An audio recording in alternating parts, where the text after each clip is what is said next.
Semangat pagi semuanya.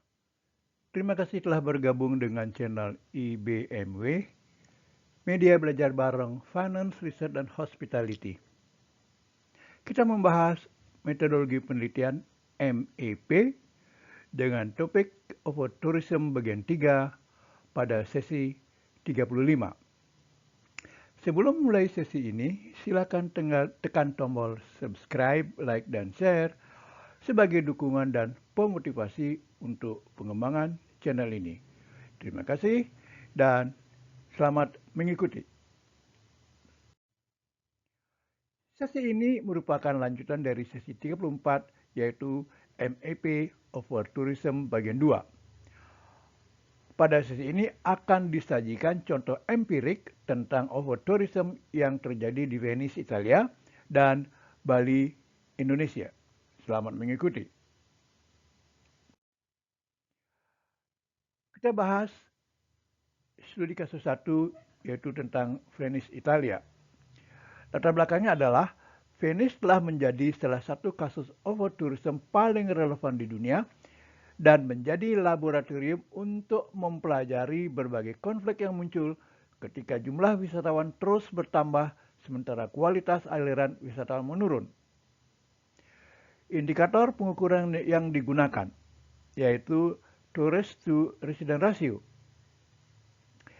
Venice memiliki populasi penduduk lokal sekitar 50.000 orang. Namun, menerima lebih dari 25 juta pengunjung per tahun. Ini menghasilkan rasio hampir 500:1, yang merupakan salah satu rasio tertinggi di dunia. Carrying Capacity Model. Para peneliti menggunakan Tourism Carrying Capacity Model untuk mensimulasikan skenario Sustainable Development dan mengidentifikasi solusi untuk mengurangi overtourism. Tourism Index Spasial.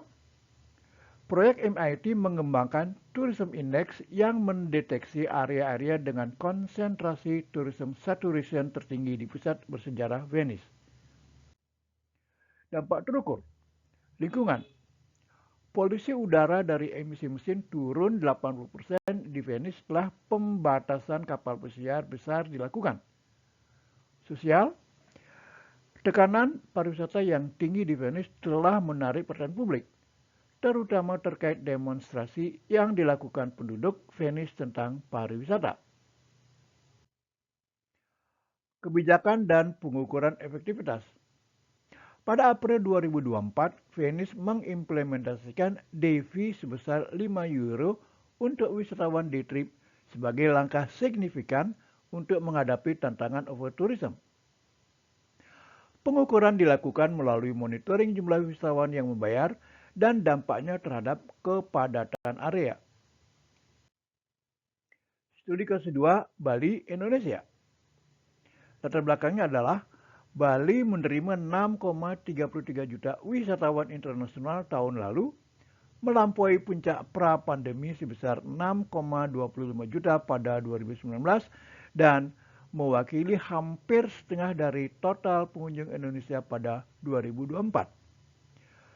Indikator pengukuran yang digunakan yaitu Carrying Capacity dan Doxy Irritation Index. Studi di Ubud menggunakan teori Carrying Capacity dan Doxy Irritation Index untuk mengukur persepsi penduduk terhadap overtourism dengan melibatkan 100 responden dari masyarakat sekitar.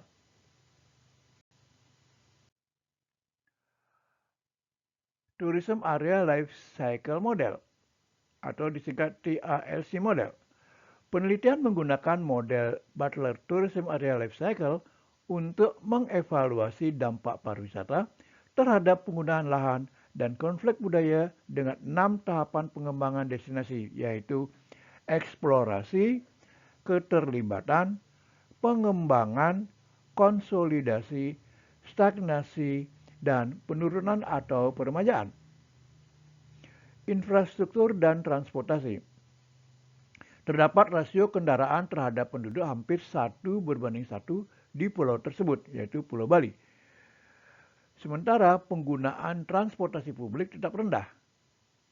Kemacetan mencegah wisatawan masuk dan keluar dari Bandara Bali selama 6 jam menjelang malam tahun baru 2023.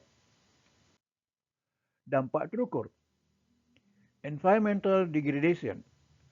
Penurunan kualitas lingkungan telah menimbulkan keprihatinan di kalangan masyarakat lokal dan aktivis konservasi, serta struktur sosial daerah mengalami ketegangan karena meningkatnya jumlah pengunjung berkontribusi pada persaingan sumber daya dan mengubah cara hidup tradisional.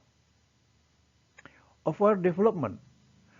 Data dari BPS Indonesia menunjukkan ekspansi luar biasa dalam dekade terakhir dengan jumlah restoran melonjak 230% dan kapasitas tempat duduk meningkat 182%.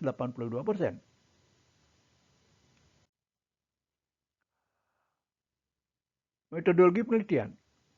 Penelitian menggunakan metode kualitatif dengan pendekatan fenomenologi dan wawancara mendalam serta FGD (Focus Group Discussion) untuk mengeksplorasi dampak kebijakan pemerintah dalam mempromosikan mass tourism. Perbandingan metodologi. Venice menggunakan pendekatan yang lebih teknologi driven dengan spatial analysis, big data, dan implementasi kebijakan berbasis teknologi seperti sistem pembayaran digital untuk DeFi.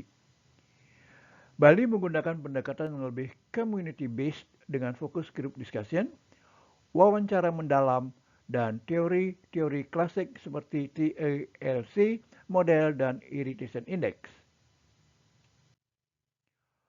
Kedua studi kasus ini menunjukkan bahwa pengukuran overtourism memerlukan pendekatan multidimensi yang disesuaikan dengan karakteristik unik masing-masing destinasi, mencakup aspek kuantitatif dan kualitatif, serta melibatkan berbagai stakeholder untuk mendapatkan pemahaman yang komprehensif tentang dampak pariwisata berlebihan.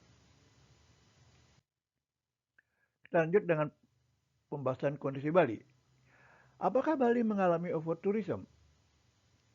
Data mengungkapkan bahwa populasi Bali pada 2024 sebesar 4,4 juta jiwa dengan jumlah wisatawan sebesar 6,3 juta jiwa. Jadi, rasio populasi Bali dengan wisatawan adalah 1:1,43. Jumlah wisatawan 6,3 juta jiwa adalah merupakan jumlah kumulatif dari hari ke-1 sampai dengan ke-365 sampai dengan ke-365 dalam setahun. Literatur menyatakan bahwa rasio 1:1 sudah merupakan overtourism bagi Bali sebagai island destination. Secara rata dengan data di atas, ada 65.000 wisatawan yang ada di Bali per malam atau hanya 1,47% dari populasi Bali. Distribusi wisatawan ke Bali terpusat pada beberapa destinasi seperti Kuta, Sanur, Nusa Dua, Tuban, Kuta, Seminyak, Canggu, Batu Beleg, Ubud, Lovina, Amed, dan destinasi lainnya. Pada destinasi tersebut di atas, kemungkinan terjadi overtourism karena jumlah wisatawan melebihi penduduk lokalnya. Sedangkan untuk Bali sebagai island destination tidak tepat kalau dinyatakan Bali menghadapi overtourism. Demikian akhir dari sesi ini. Terima kasih dan sampai jumpa.